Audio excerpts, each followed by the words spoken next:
Hello, everybody, and welcome to Episode 7, Series 1 of Roopa Vyas-Smith Does Coffee Chai Chat.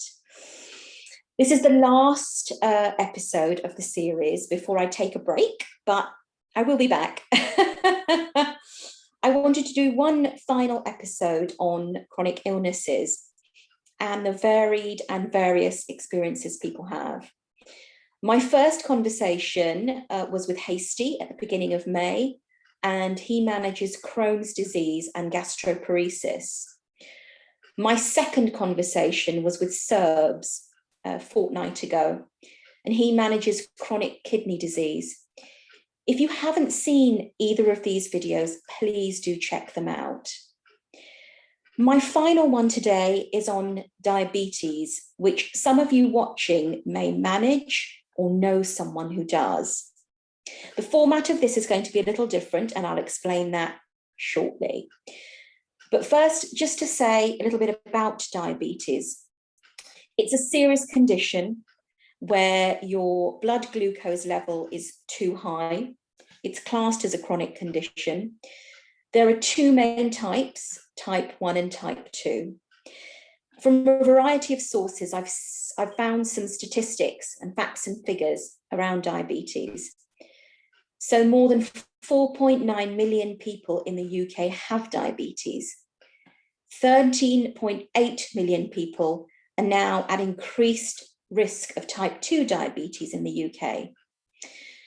850,000 people are currently living with type 2 diabetes, but are yet to be diagnosed. That's a huge amount of people. However, it's important to remember that diabetes is not a death sentence. Research has consistently shown that for many people, combined lifestyle interventions, including diet, physical activity, and sustained weight loss, can be effective in reducing the risk of type 2 diabetes by almost 50%. Now, today I wanted to share one lady's journey with diabetes after a conversation I had with her during the week. Due to personal reasons, she chose not to talk on camera, but answered the questions I asked her with her very honest and gritty realities. So the format of this program is just me talking, which of course is different to my other videos, but I really wanted to share this lady's story because everyone's experience is so unique. I'm reading her answers out as she sent them to me after our conversation. They are her experiences, and as we know, everyone's experience of the same illness can also be different. Everyone's journey, responses, and management of conditions also can have similarities as well as differences. I felt a little sad reading some of these answers, but I wanted to keep in exactly what this lady experienced and felt. In it, I found moments of hope, insight, and inspiration, and I hope you will too. The most important thing for me, and I know for my guests and contributors who have shared their experience over this first series, is around raising awareness of any of these topic areas, and also if any piece of information can help or support somebody going through their own journey. That's what we wanted to do. That's what we all hope we can do and have done in some small way. This lady manages a number of conditions, which I will share with you as per her agreement. But the main one we talked about was diabetes. As you won't be able to see her on screen or hear her voice, I'm reading out what she wrote. There are moments of despair and hope, moments of darkness and light in this, and I'm so incredibly grateful that she agreed to speak with me. So I asked her 5 questions, the same questions that I asked Hasty and Serbs during my previous conversations. And the first one was about the name of her condition and or disability she manages. This was her response. Type 2 diabetes, psoriasis and associated problems, shingles-related long-term pain, OCD, depression, kidney stones, kidney cyst, neuropathy, retinopathy. She said that there are others, but these are the main ones. My second question was around when her diabetes started and whether she remembered how she felt at the time. This was her response. I was diagnosed on November the 21st, 2009, weighing 20 stone. And I got that way by comfort eating. Turns out my docs knew from blood tests I was pre-diabetic. They did nothing. However, I would say it would have made no difference. I just wanted to comfort eat. How I felt? Another ruddy genetic condition. Does it ever stop? My mum got a flat as I became aggressive. This went as soon as my blood went down. Warning, diabetics can suffer from diabetic rage. It's a real thing. If I start shouting, time to go exercise and get those bloods down. The third question I asked was how she managed and continues to manage her condition now and what has helped. This was her response. The management of my condition was very bad. My previous doctor gave bad advice and made the situation worse. No help with the compulsive overeating. The occasional HbCA blood test, and that was it. I carried on as normal and ignored the diabetes. Don't acknowledge it, then it does not exist. That was my way of coping and more overeating, of course. Having seen many family members die of this disease, and my friend Sheila, the wake-up call was 4 years ago. A routine retinopathy scan on my eyes showed early signs of retinopathy, which is possible future blindness. I had been through an eye operation at 21, which sadly caused problems, and my sight began to fail. Further surgery stabilized the condition, but having been through this once, not again. Not sure why I took my diabetes seriously at this point. I asked for help, got none, but did get a doctor leaving the surgery to refer me to a diabetic clinic. Best thing I ever did. Within a year, down to 17.5 stone. I did a lot of self-research and started a low-carb, high-fat diet. Got truly lambasted by my surgery for this. The diabetes clinic were wonderful. There was support emotionally and someone to check regular blood levels. HbCA went from 13 to 9. I started a keto diet by myself and I went down from 15.3 stones, but remained stable, but no more weight loss.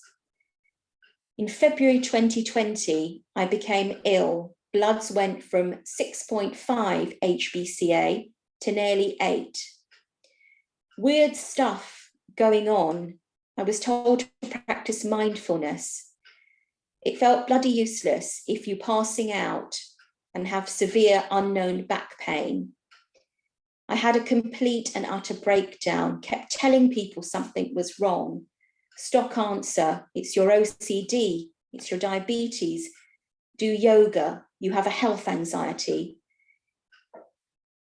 You'd be anxious if you collapse and no one knows why, and then it was dismissed. Just to add to the party, my business went downhill and my house was put on the market. It was obvious I could no longer afford the mortgage, so the latest, I have moved house. So happy I did. The new surgery listened and did some investigations. I have had COVID that caused shingles, causing long-term pain. Very little to be done. However, I was listened to. It had felt the more you cry for help, the more I was ignored. But I did then pay to see an endocrinologist to manage my diabetes. HbCA is now between 6.1 and 7, with a weight loss of 2.5 stone in a year. So now I'm 12.5 stone. I know I have to take control and do it myself. I can do things, but it does not come naturally. I am a super intense winger who relied on other people for my emotions and health. It's hard to do this. My aim is to put this disease in remission, have a pain-free, happy later life. I do have some mental health issues, but I know I can still be happy and enjoy life. I asked her how this experience had changed her, and her response was this: I was an outgoing, trusting bod who was lazy and thought life owed her something. It does not. Your greatest treasure are your health, family, and friends. I am very careful what I say to people. I'm not that trusting anymore, especially with the medical profession. If you're suffering and it's not addressed because you're not believed, then fight on. You're worth it. Take diabetes seriously. If you're pre-diabetic, it can be reversed. My mum had it last year and reversed it. The advice given was wrong, and when a surgery diabetes nurse says, how did you manage that? You know they're idiots. You will have a good day and a bad day, but how you react is a choice, a partial choice. I asked her finally what she might like to say to anyone who's managing a chronic illness or disability, and if perhaps her story may resonate with them.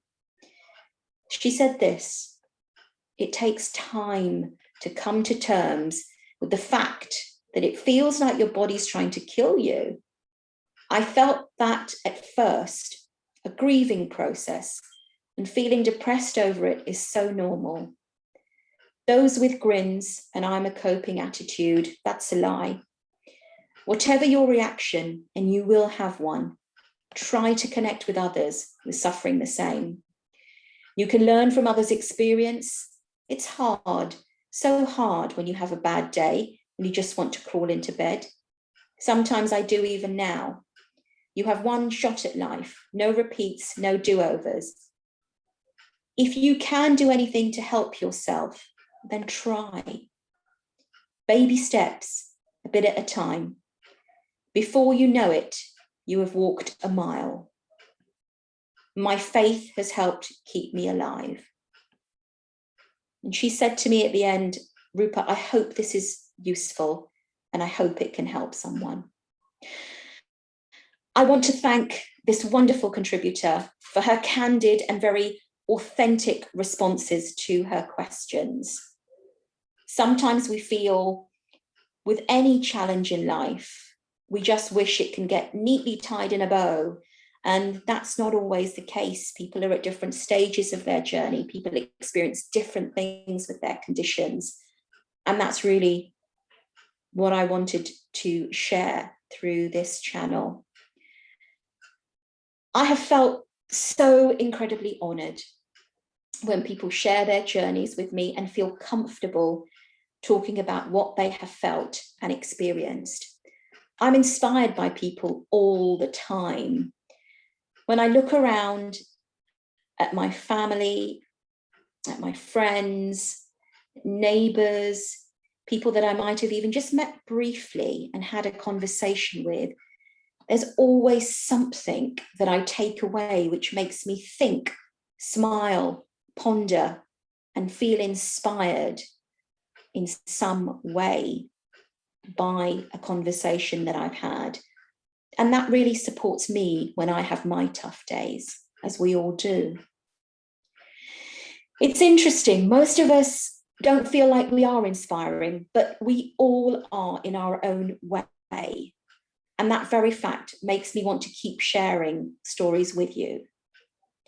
I hope you continue to join and support me for series 2, which I'm looking to start in July, after some more conversations with inspiring people and their inspiring stories.